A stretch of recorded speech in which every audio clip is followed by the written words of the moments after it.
شہر کے اندر اور باہر لاشیں بکھری ہوئی تھیں اور شدید زخمی بے ہوش پڑے تھے۔ جو ہوش میں تھے وہ اپنے آپ کو گھسیٹ رہے تھے کہ عافیت کے کسی مقام تک پہنچ جائیں۔ مسلمان خواتین زخمیوں کو پانی پلا پلا کر اٹھا رہی تھیں۔ زمین کا وسیع اور عریض خطہ خون سے سیراب ہوا جا رہا تھا۔ یہیں سے اتربون کی لاش اٹھائی گئی تھی۔ اس کی لاش مکوکس کو بھجوا کر شارینہ اور اینی اپنے کام میں مصروف ہو گئی تھیں۔ حدید، فہد اور مسعود وہاں سے چلے گئے تھے۔ بہت سی مسلمان خواتین زخمیوں کو اٹھا رہی تھیں اور انہیں مرہم پٹی کے لیے لے جا رہی تھیں۔ ان کے ساتھ مجاہدین بھی تھے جو ان زخمیوں کو اٹھا اٹھا کر پیچھے لے جا رہے تھے جو بے ہوش تھے یا کھڑا ہونے کے قابل نہیں تھے۔ کسی بھی خاتون کے چہرے پر ایسا نقاب نہیں تھا کہ وہ پہچانی نہ جا سکتی، لیکن ایک ایسی خاتون نے اپنا چہرہ اس طرح نقاب میں چھپا رکھا تھا کہ صرف اس کی آنکھیں نظر آتی تھیں۔ وہ زخمیوں اور لاشوں کو دیکھتی چلی جا رہی تھی۔ اس کے انداز سے معلوم ہوتا تھا کہ وہ کسی کو ڈھونڈ رہی ہے۔ وہاں مجاہدین اور ان کی خواتین بھی اتنی مصروف تھیں کہ انہیں ایک دوسرے کو دیکھنے کی بھی فرصت نہیں تھی۔ زخمیوں کو اٹھانے کی جلدی اس لیے تھی کہ کوئی زخمی خون زیادہ بہہ جانے سے شہید نہ ہو جائے۔ شارینہ اور اینی مل کر ایک زخمی کو اٹھا رہی تھی۔ زخمی مجاہد اٹھا اور دونوں لڑکیاں اسے سہارا دے کر لے جانے لگیں تو زخمی نے انہیں روک دیا اور کہا کہ وہ خود اپنے سہارے پیچھے چلا جائے گا۔ شارینہ نے دیکھا کہ اس زخمی سے اچھی طرح چلا نہیں جا رہا تھا۔ شارینہ نے اسے کہا کہ وہ اپنے آپ پر جبر نہ کرے اور اس کا سہارا لے لے۔ اینی بھی زخمی کے دوسرے پہلو کے ساتھ لگ کر کھڑی ہو گئی۔ نہ میری بہنوں، مجاہد نے شارینہ اور اینی سے الگ ہو کر مسکرا کر کہا، ہمیں سہاروں کا عادی نہ بناؤ۔ ہم سہاروں کے بل پر چلنے پھرنے لگے تو پھر مصر کون فتح کرے گا؟ تم جاؤ اور بے ہوش پڑے ہوئے زخمیوں کو اٹھاؤ۔ مجھے اللہ کا سہارا بہت ہے۔ زخمی چلا گیا۔ شارینہ اور اینی دوسرے زخمیوں کو ڈھونڈنے چل پڑی۔ زخمیوں کی کربناک آواز اور زخمی گھوڑوں کے بھاگنے دوڑنے کے دھماکوں اور میدان جنگ کی دیگر آوازوں اور آہٹوں میں شارینہ کو یوں لگا جیسے اسے کسی عورت نے پکارا ہو۔ شارینہ نے رک کر دائیں بائیں دیکھا۔ اسے ایک خاتون نظر آئی جس نے چہرہ نقاب میں ڈھانپ رکھا تھا اور صرف آنکھیں ننگی تھیں۔ شارینہ، اس لڑکی نے قریب آ کر کہا، تمہیں پہچاننے میں مجھے کوئی مشکل پیش نہیں آ سکتی۔ کیا تم شارینہ نہیں ہو؟ ہاں، میں شارینہ ہی ہوں، شارینہ نے کہا۔ چہرے سے نقاب تو ہٹاؤ کہ میں بھی دیکھ سکوں کہ تم کون ہو۔ تم نے میری زبان میں بات کی ہے۔ کیا تم مسلمان نہیں ہو؟ نہیں، اس لڑکی نے کہا۔ میں اربیلا ہوں۔ ہم دونوں ایک دوسری کو بھول نہیں سکتی۔ اوہو، اربیلا! شارینہ نے اربیلا کو اپنے بازو میں لے کر بڑی تیزی سے کہا، تم یہاں کیا کر رہی ہو؟ کس کے ساتھ آئی ہو؟ جلدی بولو، تمہارا یہاں اکیلے پھرتے رہنا ٹھیک نہیں۔ وہ بدکار اتربون مجھے اپنے ساتھ لے آیا تھا، اربیلا نے کہا۔ سنا ہے کہ وہ مارا گیا ہے۔ اس خبر سے میں بہت خوش ہوئی ہوں۔ یہاں ایک فوجی افسر روباش کو ڈھونڈتی پھر رہی ہوں۔ یہ بھی دیکھ رہی ہوں کہ اتربون کی کہیں لاش نظر آئے تو مجھے یقین ہو جائے گا کہ میں آزاد ہو گئی ہوں۔ اس کی لاش کے منہ پر تھونکوں گی۔ اربیلا نے شارینہ کو بتایا کہ اسے اتربون اپنے ساتھ داشتہ بنا کر لایا تھا۔ وہ ایک جوان سال فوجی افسر روباش کو دل و جان سے چاہتی تھی اور روباش اس پر فدا ہوا جاتا تھا۔ ان کی شادی ہو سکتی تھی اور ہو بھی جاتی، لیکن اربیلا پر اتربون کی نظر پڑ گئی اور اس نے اپنے ناجائز اختیارات استعمال کرتے ہوئے اربیلا کو اپنی داشتہ بنا لیا۔ وہ اب روباش کی تلاش میں جا رہی تھی۔ وہ لاشوں اور زخمیوں کو دیکھتی پھر رہی تھی کہ اسے شارینہ نظر آ گئی۔ شارینہ جب اپنی ماں کے ساتھ ہرکل کے محل میں رہتی تھی، اس وقت اربیلا شارینہ کے پاس آتی اور کچھ دیر دونوں لڑکیاں ہنستی کھیلتی رہتی تھیں۔ اندازہ کرو شارینہ، اربیلا نے کہا، میری محبت دیکھو۔ میں نے روباش کی تلاش میں یہ بھی نہ سوچا کہ مسلمانوں نے مجھے پکڑ لیا تو میرے ساتھ کیسا برا سلوک ہوگا۔ نہیں اربیلا، شارینہ نے کہا، خطرہ صرف یہ تھا کہ تم پکڑی جاتی، لیکن مسلمانوں کے ہاں ایسا کوئی خطرہ نہیں جو تم ذہن میں لیے پھرتی ہو۔ مسلمان دشمن کی جن عورتوں کو قیدی بناتے ہیں انہیں پیچھے بھیج دیا جاتا ہے۔ کوئی مسلمان خواہ وہ کتنا ہی بڑا آدمی کیوں نہ ہو کسی عورت کو داشتہ نہیں بنا سکتا۔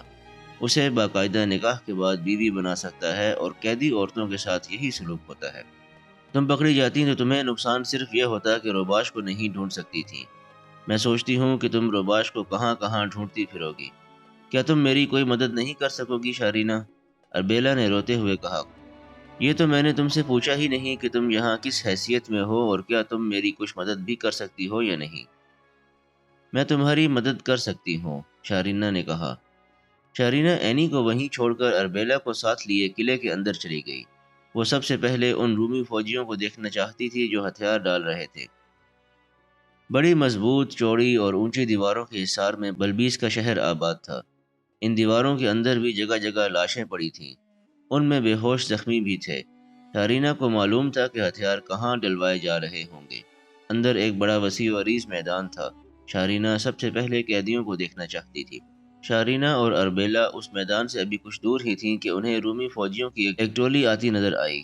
تعداد میں وہ 25-30 ہوں گے۔ 3-4 مجاہدین انہیں ہانک کر میدان کی طرف لا رہے تھے۔ یہ ٹولی ان دونوں کے قریب سے گزری تو اچانک اربیلا چلائی، روباش! وہ اس ٹولی کی طرف دوڑ پڑی۔ روباش اسی ٹولی میں تھا۔ شارینہ بھی اس کے پیچھے دوڑ گئی۔ روباش نے اربیلا کو دیکھا تو ٹولی میں سے نکل آیا۔ اوئے رومی! ایک مجاہد نے روباش کو ڈانٹ کر کہا۔ کدھر چل پڑے؟ اپنے ساتھیوں کے ساتھ رہو، تم قیدی ہو۔ اگر یہ مجاہد روباش کو دھکیل کر پھر ٹولی میں شامل نہ کر دیتا تو روباش کو پتہ ہی نہ چلتا کہ مجاہد نے کیا کہا تھا، کیونکہ مجاہد عربی بول رہا تھا اور روباش یہ زبان نہیں سمجھتا تھا۔ شارینہ نے اربیلا کو وہیں روک لیا اور کہا کہ وہ چہرے پر پہلے کی طرح نقاب ڈال لے۔ تم دونوں یہاں کیا کر رہی ہو؟ مجاہدین نے ان دونوں سے کہا۔ دوسری عورتوں کے ساتھ جا کر اپنا کام کرو، یہاں تماشا دیکھنے کے لیے مت رکو۔ شارینہ نے اربیلا کو ساتھ لیا اور فوراً وہاں سے چل پڑی۔ بڑی تیزی سے چلتی ہوئی شہر سے نکل گئی۔ معلوم نہیں کہ اس مجاہد نے ان سے یہ کیوں نہ پوچھا کہ رومی فوج کا ایک افسر انہیں دیکھ کر ان کی طرف کیوں چل پڑا تھا۔ شارینہ یہ خطرہ محسوس کرتی ہی رہی کہ روباش سے پوچھا جائے گا کہ وہ ان لڑکیوں کی طرف کیوں جا رہا تھا۔ شارینہ اربیلا کو ساتھ لے کر بڑی ہی تیز چلتی اپنے خاوند حدید کے پاس پہنچی۔ اس نے اربیلا کو حدید سے متعارف کروایا اور وہ ساری بات سنائی جو اربیلا نے اسے سنائی تھی۔ یہ بھی بتایا کہ انہوں نے روباش کو قیدیوں میں دیکھا ہے۔ اگر اسے رہائی مل جائے تو یہ دونوں اسلام قبول کر لیں گے۔ حدید نے اپنے ساتھیوں کو بھی بتایا۔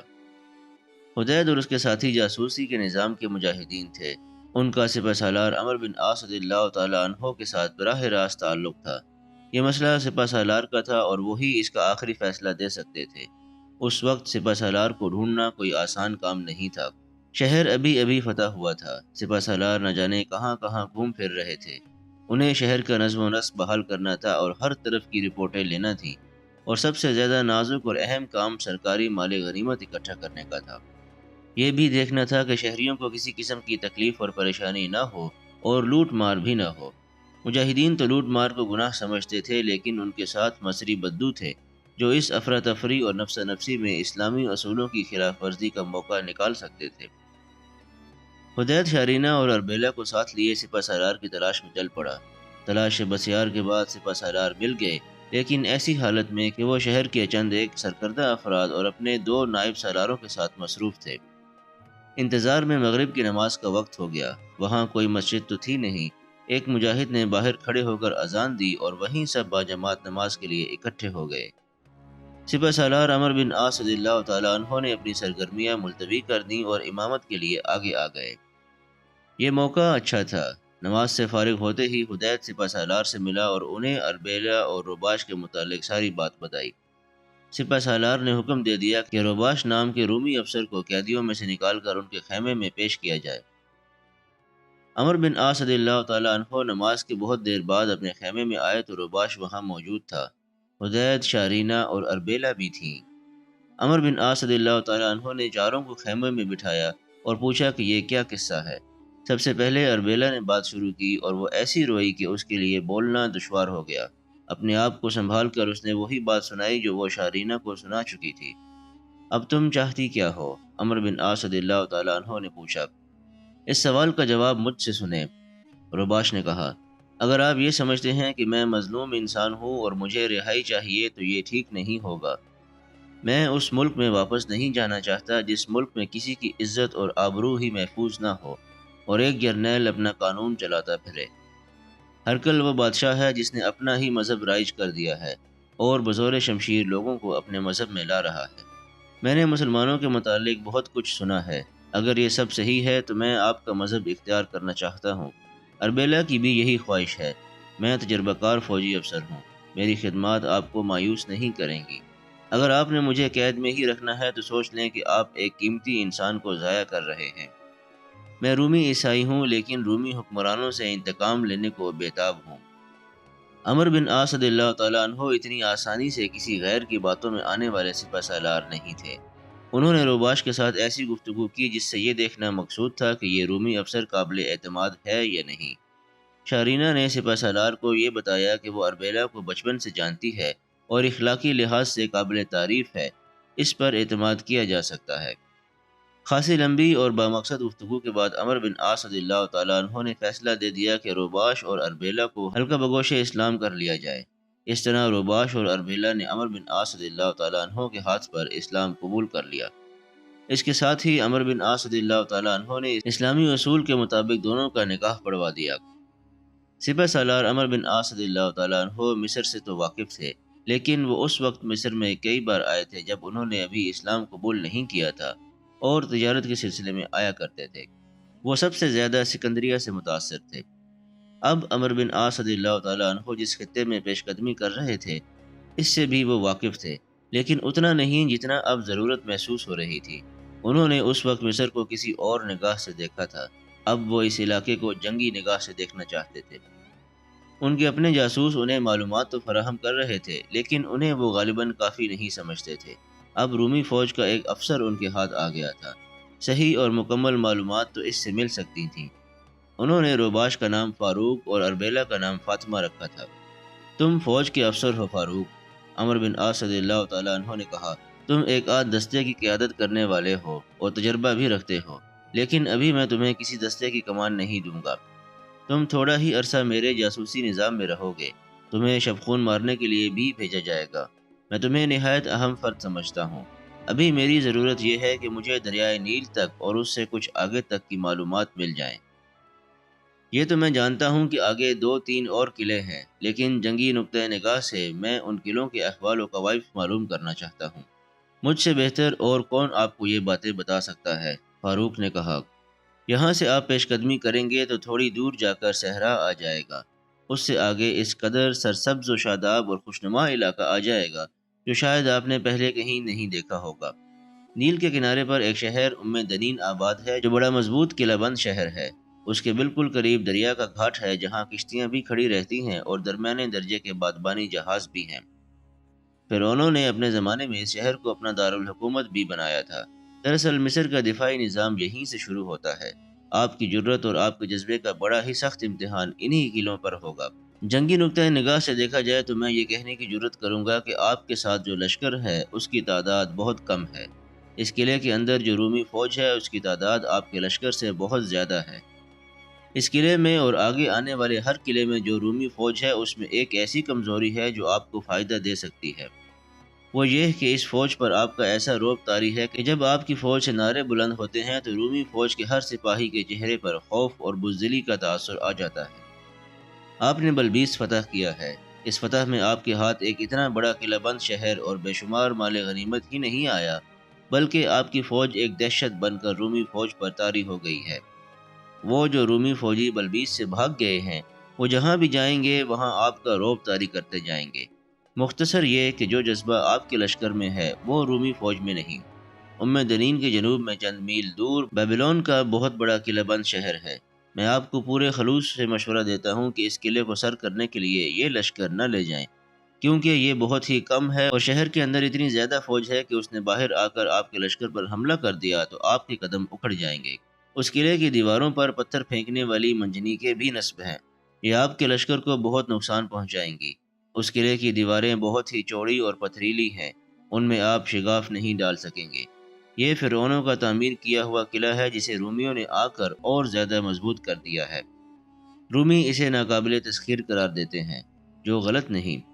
دریا کے پار فیوم ایک اور قلعہ بند شہر ہے، یہ بھی مضبوطی کے لحاظ سے کچھ کم نہیں۔ جب تک آپ دنین اور بیبلون کو فتح نہ کر لیں آپ فیوم تک پہنچ ہی نہیں سکیں گے، کیونکہ آپ فیوم پر سیدھے چلے جائیں گے تو بیبلون کے اندر اتنی فوج ہے جس کا کچھ حصہ فیوم کا محاصرہ توڑنے کے لیے آپ پر عقب سے حملہ کر دے گا۔ اگر آپ کو کمک مل جائے تو پھر آپ بیبلون تک کا خطرہ مول لے سکتے ہیں۔ اس تمام علاقے کی اہمیت کا اندازہ اس سے کریں کہ فرعونوں کے اہرام اسی علاقے میں ہے اور ابو الہول کا مجسمہ بھی اسی علاقے میں ہے۔ یوں سمجھ لیں کہ جس نے یہ وسیع و عریض علاقہ لے لیا اس نے پورا مصر فتح کر لیا۔ ہمیں مقوقس اور اطربون نے اچھی طرح ذہن نشین کرا دیا تھا کہ دنین، بیبیلون اور فیوم تک اگر مسلمان پہنچ گئے تو یہ رومیوں کے لیے زندگی اور موت کی جنگ ہوگی۔ اگر رومی ہار گئے تو ان کا مصر میں کوئی ٹھکانہ نہیں ہوگا۔ ہرکل نے شام سے نکلتے وقت کہا تھا، اے ملک شام، الوداع، اب ہم کبھی واپس نہیں آ سکیں گے۔ اگر آپ یہ جنگ جیت گئے تو ہرکل مصر کے ساحل پر کھڑا ہو کر یہی الفاظ کہے گا، الوداع اے مصر، اب ہم یہاں نہیں آ سکیں گے۔ عمر بن عاص رضی اللہ تعالیٰ عنہ فاروق کی یہ تفصیلات غور سے سنتے رہے اور کچھ سوال بھی کرتے گئے۔ اس طرح اس علاقے کا بڑا ہی واضح اور شفاف نقشہ ان کے سامنے آ گیا۔ پھر انہوں نے فاروق سے پوچھا کہ قبطی عیسائیوں کا رویہ کیا ہے، اور کیا ایسا امکان موجود ہے کہ وہ ہرکل کے خلاف بغاوت کر دیں گے؟ کبھی ان پر بھروسہ نہ کریں، فاروق نے کہا۔ یہ صحیح ہے کہ قبطی عیسائی جنگ کے دوران رومی فوج کے ساتھ تعاون نہیں کریں گے، لیکن بنیامین بڑا دانشمند اور دور اندیش آدمی ہے۔ وہ یہ بھی سوچتا ہے کہ اس نے ہرکل کو ناراض کر دیا اور فتح اس کی ہوئی تو مصر میں کسی قبطی عیسائی کو وہ زندہ نہیں چھوڑے گا۔ اس کے علاوہ ہرکل کا بنایا ہوا اسقف اعظم کیرس بھی بڑا دانشمند اور ہوشیار آدمی ہے۔ وہ ایسی چال چلے گا کہ قبطی عیسائیوں کو اپنا گرویدہ بنا لے گا۔ میں کہنا یہ چاہتا ہوں کہ کیرس اور بنیامین کی سیاست بازی کو سمجھیں اور قبطیوں پر بھروسہ نہ کریں۔ بھروسہ اسی لشکر پر کریں جو اس وقت آپ کے پاس ہے، یہ خواہ تھوڑا ہے یا زیادہ، آپ کی اپنی طاقت ہے، یہی آپ کے کام آئے گی۔ مدینہ سے چلی ہوئی کمک ابھی تک عمر بن عاص رضی اللہ تعالیٰ عنہ تک نہیں پہنچی تھی۔ عمر بن عاص رضی اللہ تعالیٰ عنہ نے بلبیس کی فتح کی پہلی رات ہی امیر المومنین حضرت عمر رضی اللہ تعالیٰ عنہ کے نام پیغام لکھوا کر کہ انہوں نے ایک اور قلعہ فتح کر لیا ہے اور اب کمک کے بغیر آگے ایک قدم بھی اٹھانا ایسے خطرے میں کود جانے کے مترادف ہوگا جس میں پورے لشکر کی ہلاکت کا امکان زیادہ ہے، قاصد کو مدینہ کے لیے دوڑا دیا تھا۔ عمر بن عاص رضی اللہ تعالیٰ عنہ کو ابھی یہ اطلاع نہیں ملی تھی کہ کمک مدینہ سے چل پڑی ہے۔ اگلے روز نماز فجر کے بعد عمر بن عاص رضی اللہ تعالیٰ عنہ نے اپنے نائب سالاروں اور ان سے چھوٹے عہدیداروں کو بلایا۔ یہ ایک اہم اجلاس تھا۔ میرے رفیقوں، عمر بن عاص رضی اللہ تعالیٰ عنہ نے کہا، مجھے احساس ہے کہ میں تم سب کو بہت بڑے امتحان میں ڈال رہا ہوں، لیکن اس کے سوا کوئی چارہ بھی نہیں۔ اپنے لشکر کی جسمانی حالت کو میں دیکھ رہا ہوں، اس کے باوجود میں نے یہ فیصلہ کیا ہے کہ یہاں سے ہمیں فوراً پیش قدمی کرنی چاہیے اور ہم آگے آنے والے کسی قلعے کو محاصرے میں لے لیں۔ ہو سکتا ہے کہ تم میں سے کوئی یہ بھی سوچ رہا ہو کہ مصر پر فوج کشی کے مخالفین نے کہا تھا کہ میں اندھا دھند خطروں میں کود پڑتا ہوں اور میں پورے لشکر کو کسی انجانے خطرے میں ڈال کر مروا دوں گا۔ میرے مخالفین نے غلط نہیں کہا تھا، لیکن میں اندھا دھند کوئی خطرہ قبول نہیں کرتا۔ میں سوچ سمجھ کر اور ہر پہلو کو سامنے رکھ کر خطرے میں داخل ہوا کرتا ہوں۔ اے سپہ سالار، ایک سالار نے کہا، اس وقت ہمارا سامنا ان مخالفین سے نہیں جو مصر پر حملے کے خلاف تھے، ہمارا سامنا رومی فوج سے ہے جو آگے آنے والے قلعوں میں موجود ہے۔ کیا یہ بہتر نہیں ہوگا کہ آپ اس دشمن کی بات کریں؟ تو نے میرے دل سے بوجھ اتار دیا ہے میرے رفیق، عمر بن عاص رضی اللہ تعالیٰ عنہ نے کہا۔ میرا مطلب یہ ہے کہ رومی فوج کو دم لینے اور سنبھلنے کی مہلت نہ دی جائے۔ اگر ہم یہیں بیٹھے کمک کا انتظار کرتے رہے تو رومیوں کو یہ تاثر ملے گا کہ ہم آگے بڑھنے کے قابل نہیں رہے اور ہم قلیل تعداد میں ہونے کی وجہ سے کثیر تعداد رومی فوج سے خائف ہیں۔ یہ بھی ممکن ہے کہ ہم یہاں بیٹھے رہے تو کسی بھی وقت رومی فوج آ کر بلبیس کو محاصرے میں لے لے گی اور ہمارے لیے رسد رک جائے گی۔ یہ سوچ لو کہ رومی فوج کے لیے پیچھے ہٹنے کو پورا مصر پڑا ہے، مگر ہم مات کھا گئے تو ہمارا کوئی ٹھکانہ نہیں ہوگا، نہ کہیں پناہ ملے گی۔ میں رومی فوج پر اپنے لشکر کی دہشت اور اس کا رعب برقرار رکھنا چاہتا ہوں۔ میں اتنا بھی تاثر نہیں دینا چاہتا کہ ہم تھک گئے ہیں اور کچھ دن سستا کر اگلا قدم اٹھائیں گے۔ کیا ہمیں کمک کی توقع رکھنی چاہیے یا نہیں؟ ایک سالار نے پوچھا۔ کمک آ رہی ہے، عمر بن عاص رضی اللہ تعالیٰ عنہ نے کہا۔ ایسا سوچو ہی نہیں کہ کمک نہیں آئے گی۔ کیا تم سب امیر المومنین سے واقف نہیں؟ وہ ہمیں تنہا نہیں چھوڑیں گے۔ میرا ارادہ اور فیصلہ یہ ہے کہ ہم آگے بڑھ کر دنین کو محاصرے میں لے لیں اور اپنی پوری طاقت صرف کر کے یہ قلعہ سر کریں۔ اگر ہم اللہ کی مدد سے کامیاب ہو گئے تو اس گھاٹ پر کھڑے تمام جہاز اور کشتیاں ہماری ہوں گی، پھر ہمیں دریائے نیل پار کرنے کی کوئی دشواری نہیں ہوگی۔ تمام مورخین نے لکھا ہے کہ حالات اور احتیاط کا تقاضا یہ تھا کہ عمر بن عاص رضی اللہ تعالیٰ عنہ پیش قدمی کا خطرہ مول نہ لیتے اور بلبیس میں ہی کمک کا انتظار کرتے، لیکن وہ اللہ تعالیٰ کی ذات باری پر بھروسہ کرنے والے اور خطروں میں کود جانے والے سپہ سالار تھے۔ سالاروں اور عہدیداروں نے کچھ مشورے دیے۔ عمر بن عاص رضی اللہ تعالیٰ عنہ نے کچھ مشورے قبول کیے اور کچھ رد کیے۔ آخر یہ پلان بنا کہ فوری طور پر پیش قدمی کی جائے۔ ادھر مکوکس نے دنین اور بیبیلون میں مزید فوج بھیج دی تھی۔ اس نے ان دو قلعہ بند شہروں کو ناقابل تسخیر بنانے کے لیے نئی تیار کی ہوئی فوج استعمال کی۔ دنین میں بھی اس نے فوج میں اضافہ کر دیا، لیکن اس کی زیادہ توجہ بیبیلون پر تھی۔ اسے احساس تھا کہ بیبیلون ہاتھ سے نکل گیا تو پھر مصر کو مسلمانوں سے بچانا تقریباً ناممکن ہو جائے گا۔ اس نے بیبیلون میں فوج میں جو اضافہ کیا تھا وہ صرف اس شہر کے دفاع کے لیے ہی نہیں تھا، بلکہ مکوکس کا پلان یہ تھا کہ مسلمان جدھر بھی حملہ کریں گے وہ بیبیلون سے دستے نکال کر مسلمانوں پر عقب سے حملے کرے گا۔ سپہ سالار عمر بن عاص رضی اللہ تعالیٰ عنہ کو نو مسلم فاروق نے پہلے ہی بتا دیا تھا کہ آگے دفاعی نظام کیسا ہے۔ اس نے عمر بن عاص رضی اللہ تعالیٰ عنہ کو بیبیلون سے خبردار کیا تھا۔ اس کے باوجود عمر بن عاص رضی اللہ تعالیٰ عنہ اسی علاقے میں جا رہے تھے۔ عمر بن عاص رضی اللہ تعالیٰ عنہ نے صرف ایک دن انتظار کیا، اور وہ بھی اس لیے کہ بلبیس شہر کا نظم و نسق اور دیگر امور بحال کرنے کے انتظامات کرنے تھے۔ اگلے ہی روز نماز فجر کے بعد انہوں نے لشکر کو پیش قدمی کا حکم دے دیا۔ پیش قدمی سے پہلے انہوں نے لشکر سے انتہائی مختصر سا خطاب کیا۔ اس کا لب لباب یہ تھا کہ اللہ کا حکم ہے کہ تمہارے دین کا دشمن جب بھاگ اٹھے تو اس کے تعاقب میں جاؤ اور اس کا ٹھکانہ بھی تباہ کر دو۔ مجھے احساس ہے کہ ہماری نفری بہت تھوڑی ہے، لیکن میں تمہیں یقین دلاتا ہوں کہ کمک آ رہی ہے۔ مدینہ سے کمک شاید کچھ دیر سے پہنچے، لیکن اللہ نے فرشتوں کی کمک تمہارے ساتھ کر دی ہے۔ میں تمہیں جس خطرے میں لے جا رہا ہوں وہاں تم میرے حکم سے نہیں بلکہ اللہ اور رسول اللہ صلی اللہ علیہ وآلہ وسلم کے حکم سے لڑو گے۔ یاد رکھنا اسلام کے مجاہدوں کہ ہم یہاں پٹ گئے تو ہمیں کہیں بھی پناہ نہیں ملے گی۔ یہاں کی زمین، یہاں کے پیڑ اور پتھر اور یہاں کی ریت کے ذرے بھی تمہارے دشمن ہیں۔ اللہ کا نام لے کر آگے بڑھو۔ مکوکس بیبیلون میں آ گیا تھا۔ اسے مسلمانوں کی پیش قدمی کی اطلاعیں تواتر سے مل رہی تھیں۔ مجاہدین جب دنین کی طرف جا رہے تھے تو انہوں نے توجہ نہیں کی تھی کہ تھوڑے تھوڑے فاصلے پر ایک مسافر آ جا رہے تھے۔ ظاہری طور پر وہ بے ضرر سے لوگ معلوم ہوتے تھے، لیکن وہ مکوکس کے جاسوس تھے جو مجاہدین کے لشکر کو دیکھ رہے تھے کہ اس کا رخ کس طرف ہے اور اس کی نفری کتنی کچھ ہے۔ مجاہدین کی نفری تو اور ہی زیادہ کم ہو گئی تھی۔ بلبیس کی لڑائی میں مجاہدین شہید بھی ہوئے اور شدید زخمی بھی ہوئے تھے۔ معمولی طور پر زخمی ہونے والے لشکر کے ساتھ جا رہے تھے۔ ان میں کچھ ایسے بھی تھے جنہیں کہا گیا تھا کہ وہ ابھی لشکر کے ساتھ نہ جائیں اور اس وقت آگے آئیں جب ان کے زخم ٹھیک ہو جائیں گے، لیکن انہوں نے لشکر کا ساتھ چھوڑنا گوارا نہ کیا اور یہ تاثر دیا کہ وہ لڑنے کے قابل ہیں اور پیچھے نہیں رہیں گے۔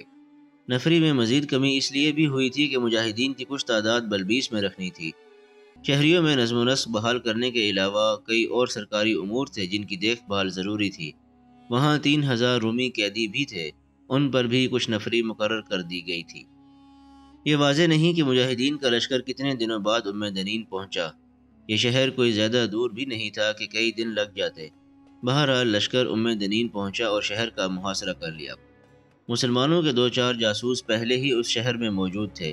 لشکر ابھی شہر کے قریب نہیں پہنچا تھا کہ یہ جاسوس شہر سے نکل آئے، کیونکہ محاصرے کی صورت میں دروازے بند ہو جانے کی وجہ سے وہ باہر نہیں آ سکتے تھے۔ انہیں سپہ سالار کو ضروری اطلاعات و معلومات دینی تھی۔ عمر بن عاص رضی اللہ تعالیٰ عنہ کو بتایا گیا کہ شہر میں رسد اور پانی کی کمی ہے اور یہ دونوں چیزیں باہر سے اندر جاتی ہیں۔ عمر بن عاص رضی اللہ تعالیٰ عنہ کے لیے یہ اطلاع بڑی ہی اہم تھی۔ انہوں نے رسد کے راستے بند کر دیے اور پانی بھی روک لیا۔ عمر بن عاص رضی اللہ تعالیٰ عنہ کو پہلے ہی معلوم ہو چکا تھا کہ وہ جب دنین کو محاصرے میں لیں گے تو بیبیلون سے فوج نکل کر محاصرے پر حملہ کرے گی۔ عمر بن عاص رضی اللہ تعالیٰ عنہ کے ساتھ لشکر پہلے ہی کم تھا، جو محاصرے کے لیے بھی کافی نہیں تھا، لیکن اسی کم لشکر میں سے انہیں ایسا انتظام بھی کرنا تھا کہ عقب سے حملہ آئے تو اس کا مقابلہ کیا جا سکے۔ اس طرح انہیں محاصرہ کر کے دونوں طرف نظر رکھنی پڑی۔ تقریباً تمام مستند مورخین نے لکھا ہے کہ ہر وقت توقع تھی کہ مکوکس بیبیلون سے کچھ دستے نکال کر مسلمانوں پر حملہ کرے گا، لیکن وجہ معلوم نہیں ہو سکی کہ اس نے یہ کارروائی کیوں نہ کی۔ بیبیلون دنین کے جنوب میں چند میل دور تھا۔ تاریخ میں صحیح فاصلہ نہیں لکھا، غالباً 10 اور 15 میل کے درمیان تھا۔ مشہور غیر مسلم مورخ ایلفریڈ بٹلر نے لکھا ہے کہ بیبیلون سے مکوکس نے فوج نہیں نکالی تھی، جس کی وجہ اس کے سوا اور کچھ نہیں ہو سکتی کہ اس کے پیش نظر اتربون کا انجام تھا۔ اتربون نے بلبیس کے محاصرے کے دوران عقب سے جا کر مسلمانوں پر حملے کیے تھے لیکن مارا گیا۔ مقوقس کا خیال تھا کہ مسلمانوں کو کھلے میدان میں شکست نہیں دی جا سکتی۔ اسے اپنی فوج کے مورال کا بھی اندازہ تھا۔ تاریخ میں آیا ہے کہ رومی فوج اسی پر حیران رہ گئی تھی کہ مسلمانوں نے اتنی تھوڑی تعداد میں ہوتے ہوئے بھی جنین کو آ کر محاصرے میں لے لیا ہے۔